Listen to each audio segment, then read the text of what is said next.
Ashama harka fuunee jirtu kabajamuuf jaalatamoo hordoftoota YouTube chaanalee Abbush Mobile Appatu baga nagaan dhuftan isiniin jechaa. Viidiyoo irra keessatti akkuma argaa jirtan DC Power Supply akkamitti akka fayyadamnuu fi faayidaalee inni qabu isinitti agarsiisaa viidiyoo irra keessatti. Egaa DC Power Supply faayidaalee inni qabuu fi akkamitti akka itti fayyadamnu kan isinitti agarsiisu ta'a viidiyoo irra keessatti.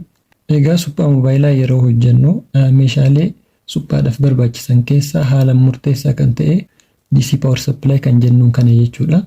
Kanaaf DC Power Supply akkamitti itti fayyadamna, faayidaaleen inni qabu maal inni kan jedhu isinitti agarsiisaa viidiyoo irraa keessatti.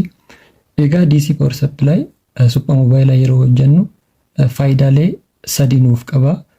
Faayidaaleen sadeen inni maal inni? Tokkoffaa mobaayilli tokko dhaabbatee yeroo dhufe, ka'uu didee yeroo dhufe mobaayilli sun sababa maaliitiin akka dhaabbate, rakkinni isaa maal akka ta'e adda baasuudhaaf DC Power Supply fayyadamna jechuudha. Inni lammataa immoo baatirii ka'uu didee lafa ture, baatirii mobaayila keessatti nuuf ka'uu didee ittiin kaasuudhaaf kan itti gargaaramnu jechuudha. Inni sadaffaa immoo volteejii teest ittiin goonaa jechuudha. Akkuma argaa jirtan DC Power Supply waa lama ofirratti qabatee jira. Gara gubbaa kanaan analoogii qaba, gara jalaa kanaan dijitaala qaba jechuudha. Kanaaf gara gubbaa kanaa V kan jedhu kun volteejiidha. Volteejii asaba jechuudha. Volteejii waliigala DC Power Supply volteejiin inni qabatee jiru volteejii 15 jechuudha. Asirratti akkuma argattan analoogii irratti 15 agarsiisa. Dijitaala irratti illee volteejii isaa hanga xumuraa dabaltanii yoo ilaaltan 15 agarsiisa jechuudha. Analoogii fi dijitaaliin volteejiin isaa tokkuma jechuudha. Wal qixa lakkaa'aa jechuudha. Asii daballee yoo ilaalle volteejii isaa hanga xumuraa daballee yoo ilaalle akkuma argattan volteejiin isaa 15 asillee 15 jechuudha. Waliigala volteejiin inni hammatee jiru volteejii 15 jechuudha. Inni itti aanu immoo kaarantiidha. Ampiirii asirratti kaarantii nuuf fassaba jechuudha. Kaarantii bilbilli tokko yeroo DC irratti connect goonee power batanii qaqqabnu asii kaarantii asaba jechuudha. Kaarantii kanaan jechuudha rakkina bilbilaa kan beekuu dandeenyu, akkamitti beekuu dandeenya kan jedhu isinitti agarsiisa. Kaarantiin kun akkamitti akka asabu isinitti agarsiisa. Egaa kana fakkaata jechuudha. Asiin volteejii asaba, asiin kaarantii nuuf asaba jechuudha. Volteejii nuti fayyadamuu qabnu bilbila irratti volteejii 3.7, 3.8, 9 hanga volteejii yoo guddate 4.2 volteejii nuti fayyadamuu qabnu jechuudha. Kanaa ol yoo tare mobaayila nu harka gubuu danda'a jechuudha. Kanaaf volteejii nuti fayyadamuu qabnu asirratti akkuma argaa jirtan 3.7, 3.8 fi 9 yoo fayyadamne bareedaadha jechuudha. Yeroo hedduu immoo 3.7 irra keettanii yoo fayyadamtan hedduu gaariidha jechuudha. Kanaaf mobaayila cheek yeroo goonu 3.7 irra kaawwanneeti jechuudha. Mobaayila tokko cheekii kan gochuu dandeenyu. Inni itti aanu immoo volteejiidha jechuudha. Volteejii teest kan ittiin goonu isa kana gamana deebisuudhaan amma output irra jira. Output irra gara volteejiitti gamana akka kanatti deebiftanii duwwaa duwwaatti deebi'a. Kun akkuma argattan volteejii irra jira jechuudha. Keebilii asirratti qunnamsiisuudhaan volteejii cheekii gochuu ni dandeenya jechuudha. Har'a kan isinitti agarsiisu outputidha jechuudha. Outputidha waan ta'eef isa kana gara outputii deebifnee mobaayila tokko akkamitti akka rakkina isaa adda baasuu dandeenyu isinitti agarsiisa. Akka kanatti output irratti erga deeffattan booda volteejii isaa immoo 3.7 irra erga kaawwanne booda keebilii isaa fiduudhaan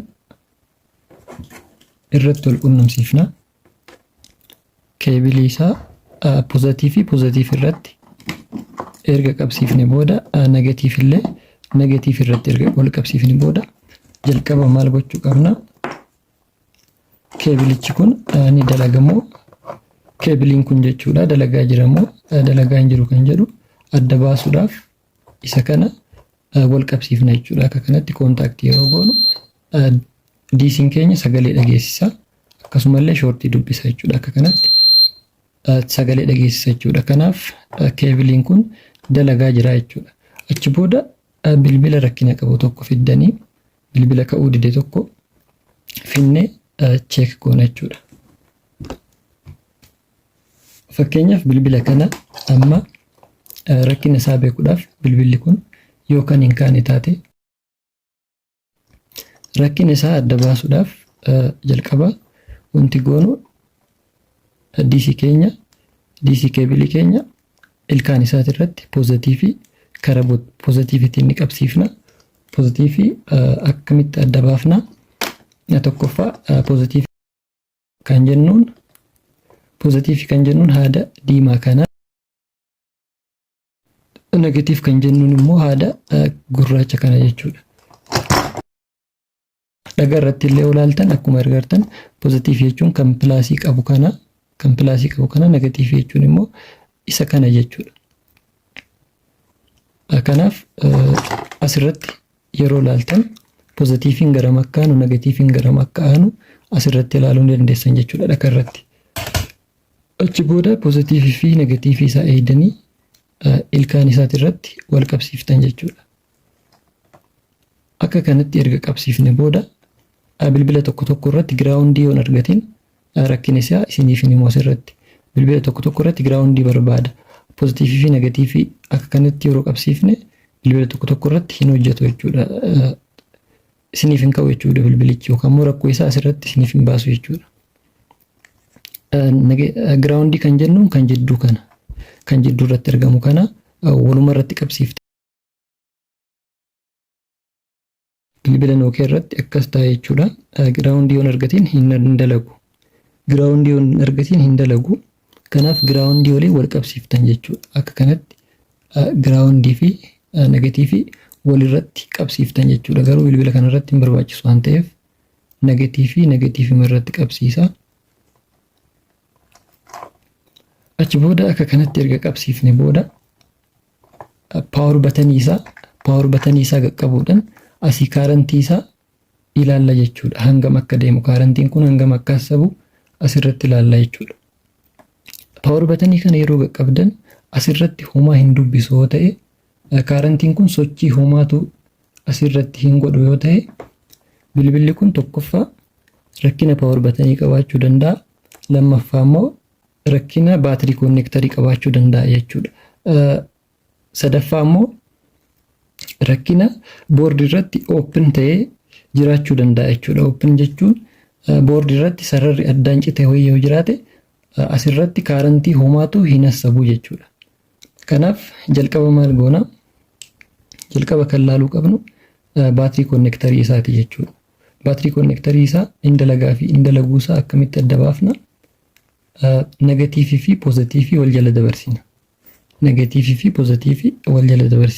Poozitiiviin gamanaan jennee turre, amma immoo baatirii koonnekteriin kun hin dalagamu hin dalagu kan jedhu adda baasuuf wal jala dabarsuu qabna jechuudha.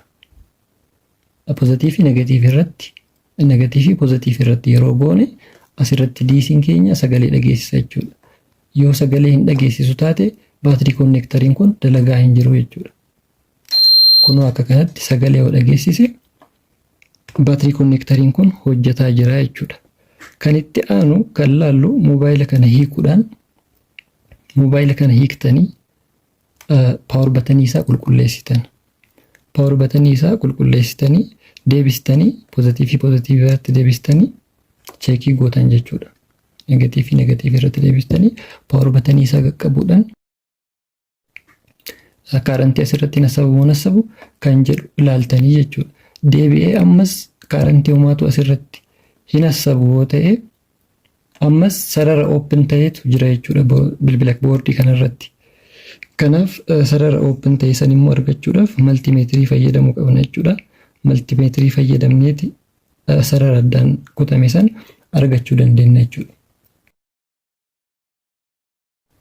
Kana fakkaata jechuudha. Kaarantii asirratti hin dubbisoo ta'e rakkoolee kanneeniif ta'uu danda'a jechuudha. Kaarantiin asirratti yoo kan hin nassabne ta'e. Bilbilli kun yoo noormaalii ta'e immoo bilbila hojjetu yoo ta'e paawar batanii isaa kana yeroo gadi qabnu kaarantiin kun duwwarraa ka'ee hanga 6 dhufee of duuba deebi'a. Duratti deema of duuba deebi'a. bilbilli mallattoolee akkana argisiisu noormaalidha jechuudha. Ni dalagaa jechuudha. Fakkeenyaaf mobaayilli kun iskiriiniin isaa hin hojjetu yoo ta'e boordii isaa hin hojjetaaf hin hojjetu isaa beekuudhaaf kaarantii kana laaltanii bilbilli kun noormaalii ta'uu isaa mirkaneeffachuu ni dandeessan jechuudha. Kaarantii kanaan duwwarraa ka'ee hanga 6 of duuba deebi'a duratti deema jechuudha. Kanaaf bilbila duwwarraa ka'ee hanga 6 lakkaa'u noormaalidha jechuu ni dandeenya jechuudha. Inni itti aanu immoo maal inni bilbilli tokko baatirii konneektarii isaati irratti qabsiiftanii yeroo paawar batanii isaa qaqqabdan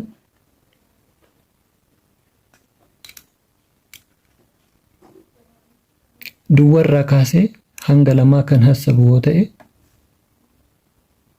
duwwarraa kaasee hanga 2 qofa kan hassabu yoo ta'e bilbilli kun rakkina pirogiraamaa qaba jechuu ni dandeenya. Kanaaf rakkina sooftuweeriitii sooftuweerii caanuu barbaachisaa jechuudha. Duwwarraa hanga 2 qofa kan lakkaa'u ta'e. Ammas immoo bilbilli kun paawar batanii isaa yoo gadi qabdan duwwarraa kaasee hanga 10 yoo kan dhufu taate duwwaa kanarraa kaasee hanga 10 yoo kan dhufu taate bilbilli kun shoortii qabaa jechuudha. Paawariin guddaan seenee bilbila kana gubee jira jechuu ni dandeenya jechuudha. Yookaan immoo bishaanitti taree osoo hin xaragamin yeroo lafa ture mallattoo akkanaa argisiisuu danda'a jechuudha. Duwwarraa ka'ee hanga 10 yoo kan dubbisu taate shoortii qabaa jechuudha. Kanaaf jalqaba kan gochuu qabnu bilbila kana hiiknee tiinariidhaan qulqulleessuu nu barbaachisa jechuudha. Akkasitti illee qulqulleessinee yoo kan hin dalagne ta'e boordicha tokko isaatiin irra deemnee maltimeetiriidhaan cheekii gochuu nu barbaachisa jechuudha. Yookaan immoo erga qulqulleessitan booda baatirii konneektii yoo isin gootan iddoon rakkoo qabu sun ho'uu danda'a yookaan immoo akka waan aaruu ta'uu danda'a jechuudha. Iddoon rakkoo godhate sun akkasitti iddoo rakkoo itti godhate san mul'isuu danda'a jechuudha. Kanaaf akka kanatti bilbila shoortii qabu adda baasuu dandeenya jechuudha. Ammallee bilbilli duwwaa kanarraa kaasee hanga 6 dhufee yookaan immoo hanga 4 dhufee 4 san irratti kan dhaabbatu yoo ta'e yookaan immoo 6 kanarratti yoo kan dhaabbatu ta'e 6 kanarratti qati jedhee kan dhaabbatu ta'e rakkina shoortiitii jechuu ni dandeenya. Egaa akka kanatti rakkoo bilbilli qabu kaarantii kanaan akka kanatti adda baasuu dandeenya jechuudha. Inni itti aanu baatiriidha. Baatirii osoo hin chaarjii lafa ture kaasuu ni dandeenya jechuudha. Baatirii bilbila wajjin bishaan seenee ka'uu didee yookaan immoo kan lafa ture ittiin kaasuu ni dandeenya jechuudha. Baatirii tokko fiddanii baatirii mobaayilaa tokko fiddanii poozitiivii irratti negatiivii irratti gootanii yeroo isin ilaaltan asirraa kaarantiin kun ni hassaba jechuudha. Duwwaa kanarraa kaasee hanga 10 kan dhufu yoo ta'e dhagaan sun ni ka'a jechuudha. Dhagaan tokko immoo ka'inumaa hin kaane illee ni jira. Dhagaan akkasii immoo asirratti kaarantii isiniif hin dubbisu. Yeroo isin irratti konneekti gootan DC paawarii keessa asirratti homaa hin hassabu jechuudha. Duwwaa kanarraa hin socho'u.